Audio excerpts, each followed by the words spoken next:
Welcome to the video book summary of Finalizing by Rackham.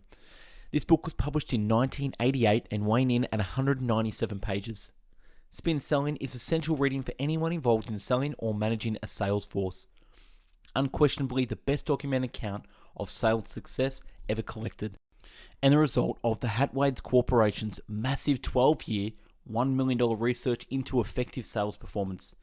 This groundbreaking resource details the revolutionary spin, situation, problem, implication, need, payoff strategy. In Finalizing, Rackham, who has advised leading corporations such as IBM and Honeywell, delivers the first book to specifically examine selling high-value product and services. By following the simple, practical, and easy-to-apply techniques of spin, readers will be able to dramatically increase their sales volume from major accounts. Rackham answers key questions such as what makes success in major sales, and why do techniques like closing work in small sales but fail in large ones.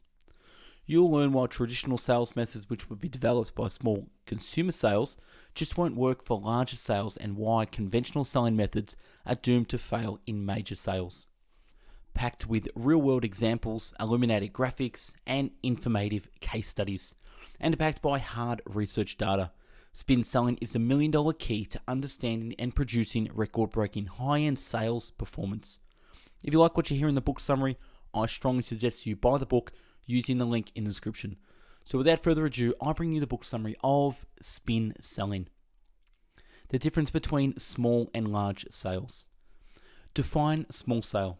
Is a sale which can normally be completed in a single call and which involves a low dollar value. In selling consumer good products, knowledge makes all the difference. But in large sales, it can prevent success because the customer won't see enough value to justify such a large decision. Customer hesitation when deciding about a large sale isn't so much about the product as entering a relationship. You will have to work with the seller over a period of some months rather than just buy the item and walk out the door. In small sales, the customer can afford to take more risks because the consequence of mistakes are relatively small. The spin sequence of questions. 1. Situation questions. Don't overuse them and bore the customer. Who do they benefit? The seller. Tell me more about your business, or what steps do you go through in making a purchasing decision here? Do your homework before the call. 2. Problem questions. Explore problems, difficulties, and dissatisfaction. Number 3, implication questions. Ask how the problems will affect future probability, customer satisfaction, etc. The idea is to take a problem that the buyer perceives to be small and build it up into a problem large enough to justify action and build up the value or usefulness of the solution. Decision makers seem to respond most favorably to sales people who uncover implications.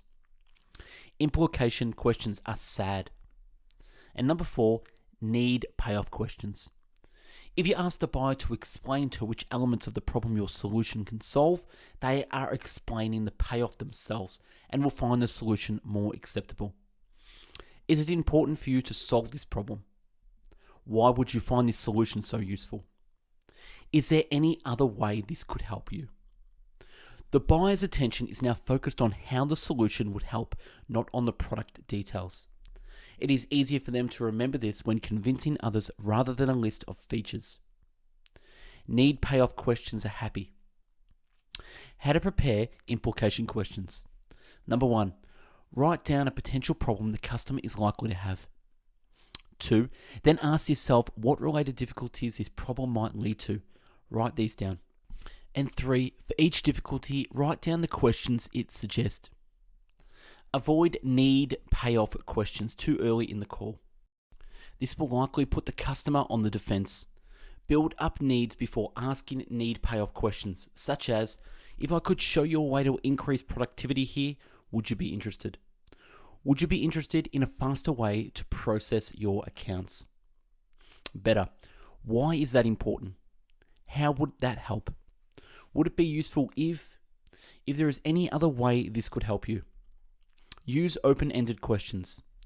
Using open or closed questions is less important than addressing all the spin areas above. Handling objections. Successful sellers concentrate on objection prevention, not on objection handling. Closing. Define closing. A behavior used by the seller which implies or invites a commitment so that the buyer's next statement accepts or denies commitment.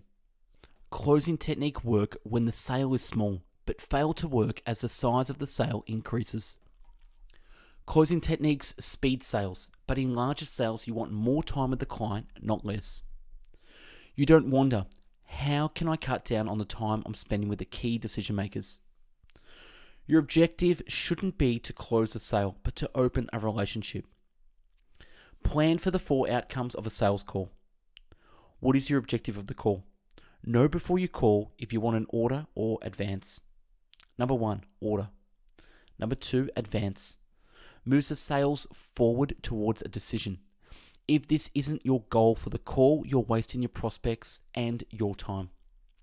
Number 3, continuation. Customers often make positive noises at the end of a call as a polite way to get rid of unwanted seller. This is not an action. An advance is successful. This is continuation, which is not. And number 4, no sale. Define need. Any statement made by the buyer which expresses a want or concern that can be satisfied by the seller. Define value. When the customer perceives the problem to be larger than the cost of solving it. Cost isn't the only consideration for the buyer. In major sales, you must develop the need further so that it becomes larger, more serious and more acute in order to justify the additional cost of your solution. Remember that in larger sales, the cost isn't measured only in terms of money. A bad decision can cost the buyer his job.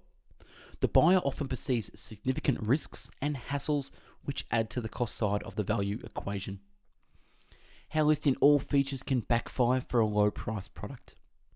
For lower price products, by listing all the features, the customer comes to expect a higher price. When the product turns out to be much cheaper than its competition, the increased price sensitivity can cause the buyer to feel extra positive about the lower price tag. But if the item is 100 times more expensive, the price concern created by the features will make people less likely to buy.